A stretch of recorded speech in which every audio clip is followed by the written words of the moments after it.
Good morning दोस्तों। पिछले कुछ दिनों से मेरे पास एक क्वेश्चन आ रहा है, क्वेरी आ रहा है कि इंग्लिश बोलना हम चाहते हैं लेकिन हम इंग्लिश बोल नहीं पाते, हम उसके लिए क्या करें। तो आज का ये वीडियो उसी के लिए है। मैं आज बताने जा रहा हूँ कि आखिर एक स्टूडेंट इंग्लिश क्यों नहीं बोल पाता। तो इंग्लिश नहीं बोल पाने के कई कारण हो सकते हैं, जैसे घर का एनवायरनमेंट नहीं है, टाइम नहीं मिल पाता, हम शुरू से हिंदी मीडियम में स्टडी करते आ रहे हैं तो आज इंग्लिश नहीं पढ़ पाते, नहीं बोल पाते। ऐसे कई कारण हो सकते हैं। फिर भी एक हिंदी मीडियम के स्टूडेंट को भी अगर इंग्लिश सीखना है तो बिल्कुल आराम से सीख सकता है अगर वह कुछ बातों का ख्याल करे तो आज हम बात करते हैं कि आखिर एक कॉमन स्टूडेंट को, एक हिंदी मीडियम स्टूडेंट को इंग्लिश बोलना क्यों नहीं आ पाता। ऐसी कौन सी बातें होती है जो उसको इंग्लिश बोलने से रोकती है। तो इसकी पहली बात है ऐसी है कि जब कोई स्टूडेंट हेजिटेट करता है, संकोच करता है, तब उसके लिए इंग्लिश बोलना बहुत मुश्किल हो जाता है। आप आपका हेजिटेशन दूर कर दीजिए, आपके संकोच दूर कीजिए, निसंकोच किसी के सामने इंग्लिश बोलिए। ये मत सोचिए कि आप गलत कह रहे हैं कि सही कह रहे हैं। सामने वाला अगर आपसे ज़्यादा जानकार है तो आपके इंग्लिश को सुधार देगा, अगर कम जानकार है तो वो कुछ नहीं कहेगा, और अगर उसे नहीं आती और मजाक उड़ाना चाहता है तो उस मजाक को मजाक में स्वीकार कर लीजिए। देखिए, आप डेफिनेटली इंग्लिश बोलना शुरू कर देंगे। तो पहली बात है, आप आपके मन का संकोच दूर कीजिए, डर दूर कीजिए कि आप इंग्लिश नहीं बोल सकते। दूसरी बात है, मान लिया कि उसने संकोच दूर कर लिया एक स्टूडेंट ने, तो दूसरा क्या काम करेगा। उसके बाद उसको सबसे पहले ज़रूरत होती है वोकेबलरीज और स्ट्रक्चर की।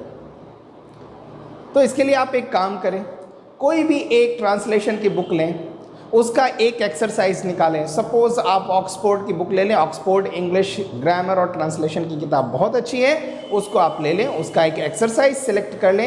एक्सरसाइज का कोई एक स्ट्रक्चर, उस पे सेंटेंसेस एक्सरसाइज लिखे हुए हिंदी में, उसको इंग्लिश में ट्रांसलेट कीजिए।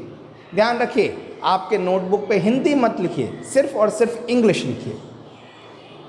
उसमें करीब 50 क्वेश्चन होंगे। वैसे 50 क्वेश्चंस आप 50 सेंटेंसेस को इंग्लिश में ट्रांसलेट कीजिए और उसके बाद 50 और क्वेश्चन अपने मन से ट्रांसलेशन बना लीजिए।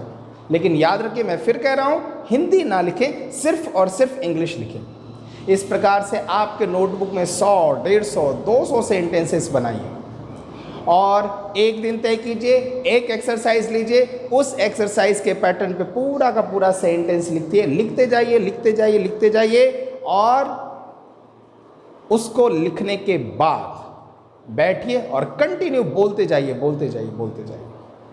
आप देखिए, आपके माउथ पे ये सारे इंग्लिश के स्ट्रक्चर और सेंटेंसेस सेट होते जाएंगे और बहुत ही जल्दी आप उन सेंटेंसेस को लोगों के सामने बोलने लगेंगे। जस्ट लाइक लोग प्लीज़ बोलते हैं, सॉरी बोलते हैं। आज प्लीज़ और सॉरी बोलने के लिए उन्हें सोचना नहीं पड़ता, क्योंकि वह प्रैक्टिस में आ गया है।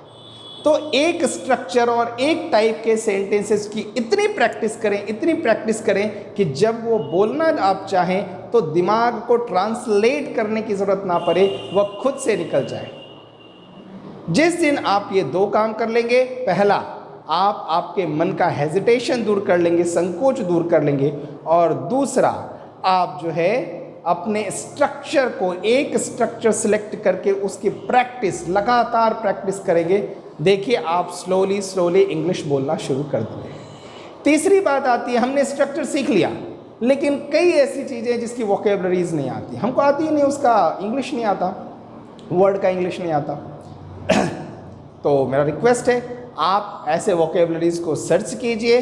अगर आपको उसमें भी परेशानी आ रही है तो आप डेफिनेटली मुझे कॉल कीजिए, मैं डायरेक्टली आपको उसका सॉल्यूशन बताऊंगा। आप मुझे कॉल करेंगे, मैं आपको उसका सॉल्यूशन बताऊंगा। मेरा नंबर स्क्रीन पे दिया हुआ है, आप मुझे कॉल कीजिए। आपके क्वेरीज का कोई भी सॉल्यूशन आदित्य क्लासेस के टीचर के नाते मैं करूंगा। यह मेरी हॉबी भी है, मेरा शौक भी है।